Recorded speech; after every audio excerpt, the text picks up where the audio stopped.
Halo semuanya, di pembahasan kali ini kita akan ngebongkar gimana sih caranya mengubah tabungan yang kelihatannya kecil jadi kekayaan yang benar-benar signifikan. Nah, kita akan pakai perjalanan seorang kreator TikTok yang populer banget sebagai panduan kita. Ini nih, pertanyaan besarnya ya kan. Banyak banget orang yang ngerasa stuck. Nabung sedikit demi sedikit, tapi kok hasilnya nggak kelihatan? Nah, tenang aja. Pembahasan kali ini bakal ngasih kamu kerangka kerja yang jelas banget buat ngejawab pertanyaan itu. Panduan kita kali ini datangnya dari Humphrey Yang, seorang kreator yang secara transparan membagikan perjalanannya.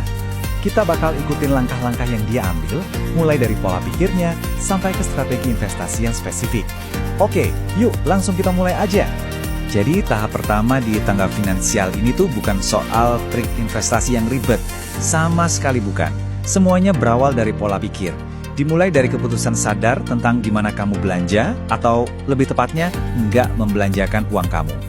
Nah, judul dari salah satu konten yang ini langsung to the point banget.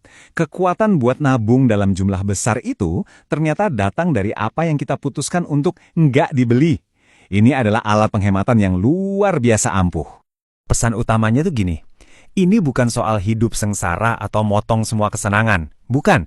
Ini soal memprioritaskan pengeluaran buat hal-hal yang emang benar-benar penting dan bernilai buat kamu. Biar gampang ngebayangin konsep nilai yang abstrak ini, coba deh lihat contoh buah mewah dari Jepang ini. Buat sebagian orang, harga segini tuh nggak masuk akal banget. Tapi buat yang lain, ini adalah hadiah premium yang sepadan. Ini nunjukin dengan jelas banget kalau nilai itu subjektif. Dan kunci buat hemat adalah ngerti apa yang bernilai buat kamu. Jadi kamu bisa ngerem pengeluaran buat hal-hal yang nggak penting. Nah, pertanyaan ini jadi jembatan kita nih. Setelah disiplin nabung berhasil dan uangnya kekumpul, jangan biarin uang itu diam aja. Langkah selanjutnya adalah gimana caranya bikin uang itu kerja buat kamu. Sekarang kita naik level nih.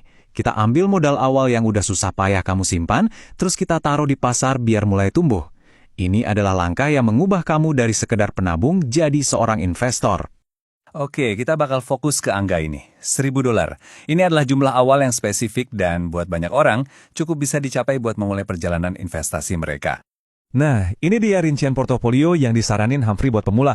$500 masuk ke ETF S&P 500, $200 ke ETF teknologi, $150 ke saham individu yang stabil, dan $150 sisanya disimpan dalam bentuk tunai.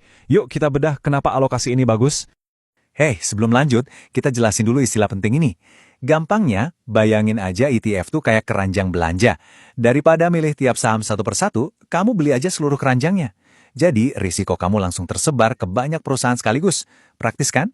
Jadi, ada alasan kuat di balik setiap bagiannya. S&P 500 itu ngasih kamu fondasi yang solid di pasar AS. ETF QQQ fokus ke perusahaan teknologi terbesar buat potensi pertumbuhan. Saham individu ngasih kamu kesempatan buat investasi di perusahaan yang benar-benar kamu percaya.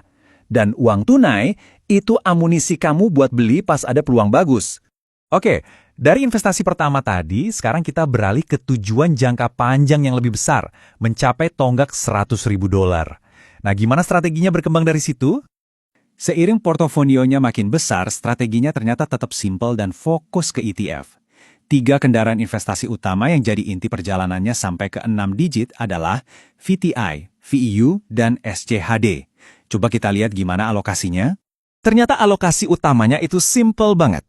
Sebagian besar portofolio, 80%, ada di VTI, sebuah ETF yang isinya seluruh pasar saham AS. Ini jadi bukti kalau buat mencapai tujuan besar, kita nggak selalu butuh strategi yang rumit. Oke, kita udah bahas soal pola pikir dan strategi investasi. Tapi, ada satu elemen lagi yang jadi rahasia paling penting dari semua proses ini. Seringnya kan kita mikir kekayaan itu dibangun dari momen-momen jenius, milih saham yang bakal naik gila-gilaan, atau beli pas harga lagi di paling bawah. Tapi, apa benar itu mesin pertumbuhannya sebenarnya? Dan ini dia jawabannya. Wawasan paling penting dari seluruh perjalanan ini bukan soal kejeniusan investasi, tapi tindakan disiplin buat terus-menerus nambahin uang ke portofolio. Itulah yang bikin perbedaan terbesar.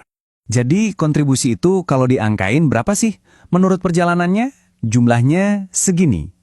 Antara $12.000 sampai $15.000. Dan perlu dicatat ya, ini bukan investasi sekali doang. Ini adalah kebiasaan yang konsisten setiap tahun. Jadi, mesin pertumbuhan yang sebenarnya itu adalah kebiasaan menyisihkan dan menginvestasikan uang dalam jumlah besar, tahun demi tahun. Oke, kita udah bedah nih cetak birunya, dari A sampai Z. Sekarang, fokusnya kita geser. Dari gimana Humphrey melakukannya, jadi apa yang akan kamu lakukan sekarang? Yuk kita rangkum lagi perjalanannya jadi 3 langkah simpel. Pertama, ubah cara kamu mikir soal pengeluaran. Kedua, ambil langkah nyata pertama dengan investasi awal. Ketiga, dan ini yang paling penting, jadikan kontribusi sebagai kebiasaan yang nggak pernah berhenti. Pada akhirnya, semua informasi ini baru berguna kalau kamu mengambil tindakan. Rencananya udah jelas dan terbukti berhasil.